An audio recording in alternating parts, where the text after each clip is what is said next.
Hello, everyone. My name is Ruth Nettles, and I am going to talk today about Ecuador's emergency response. What I learned in my research is that there are major volcanoes in Ecuador that are like in the middle of the country. And so the region is divided into three regions. Ecuador is divided into three regions: the coast, the Sierra, and the Amazon.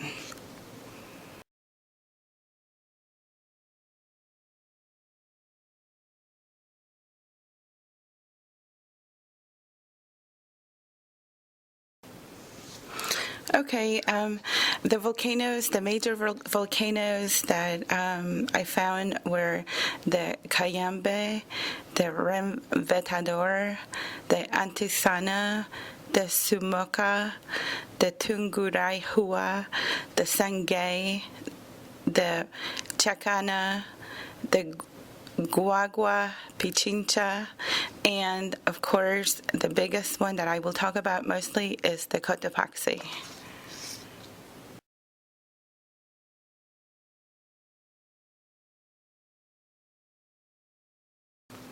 And now I will tell you a little bit about the history. Ecuador has been under military rule for a long time.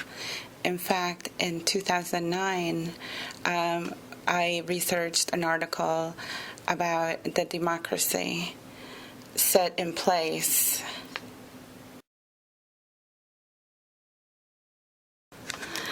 Ecuador's neighboring countries are Colombia and Peru.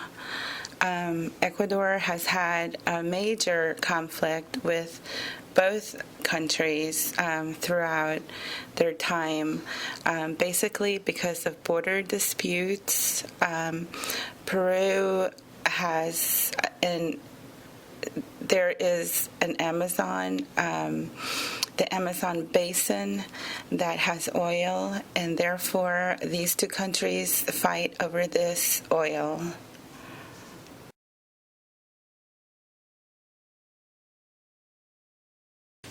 These are some of the people that are dealing with the oil problems. These people are very friendly, and they do tell the story how at first they didn't think of the environmental pollution of the oil, but and they joke about it that the people came and then they just left it all polluted.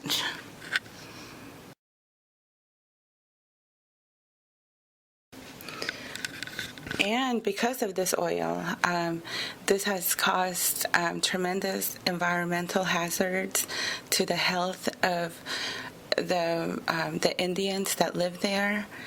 Their health and their land has been basically destroyed. What I read was they actually have a lawsuit against Texaco because they were the ones that came in and just left all the extra oil to absorb into their lakes and waters.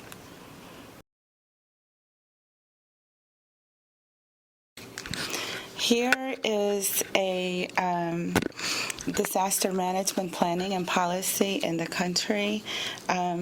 This basically surrounds the city of Quito, and it shows you the impact areas of the earthquake and the strength of it around it.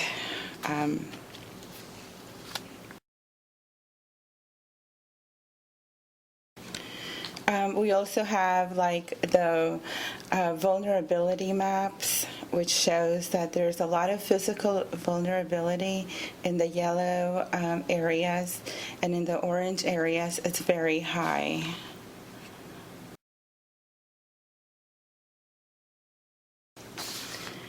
The country that mostly helps Ecuador is the United States. They aid a lot of monies for peace, security, investing in democracy, economic growth, environment, to fight terrorism, transnational and counter narcotics crimes.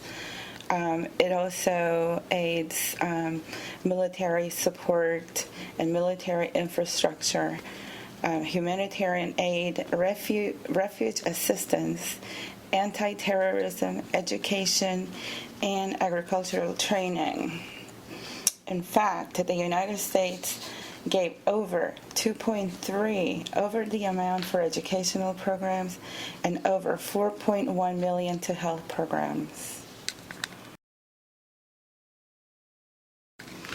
This picture here gives you a very good view of the terrain that I'm talking about. It has like the mountains and the high altitude, and then you have the city in, like right in the middle of all this terrain.